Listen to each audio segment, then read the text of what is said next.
তো hello dear student, কেমন আছো? আই হোপ প্রত্যেকে শুধু ভালো না, ভীষণ ভালো আছো। স্ক্রিনের উপর একটা প্রশ্ন দেখা যাচ্ছে, তাই না? এই প্রশ্নটা আমরা প্রথমে মন দিয়ে পড়বো, বুঝবো, তারপর অঙ্কটা করার চেষ্টা করবো। ওকে, কি বলেছে দেখো। If selling price and cost price of an article are rupees 684.25 and rupees 595 respectively. What is the profit percentage? Option 1, 2, 3, 4 চারটা অপশন আছে। এই কোশ্চেনটা আসছিল এসএসসি সিএইচএসএল 2018 সালে। চলো, আমরা কস্ট প্রাইস কি পেয়েছি দেখো এখানে। কস্ট প্রাইস কি পেয়েছি? দেখি কোশ্চেনে বলেছে, এই তো 684.25 রুপিস। ওকে, আর কি বলেছে?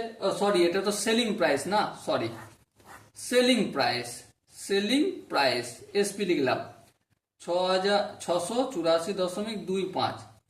আর কস্ট প্রাইস কি বলেছে? Cost price 595 rupees. তাহলে প্রফিট কত? দেখ, প্রফিট তো আমরা সহজেই বের করতে পারবো।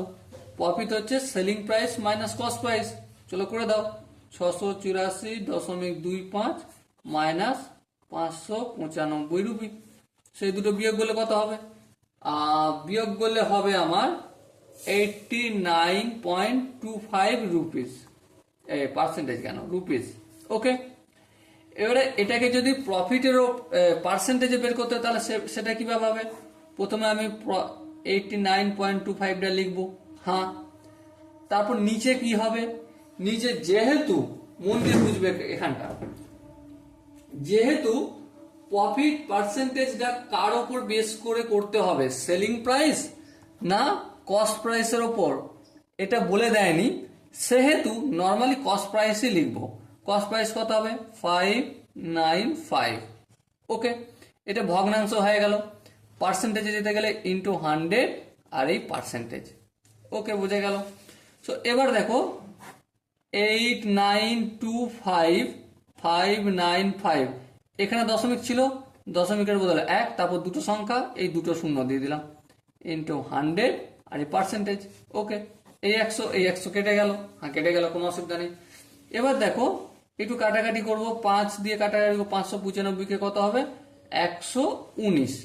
আর এটা যদি 5 দিয়ে কাটাকাটি করি, 5 1 5, 5 7 35, 5 8 40, 5 5 25। হ্যাঁ, এবারে 119 দিয়ে কাটবো 1785 কত হবে? 15 হবে।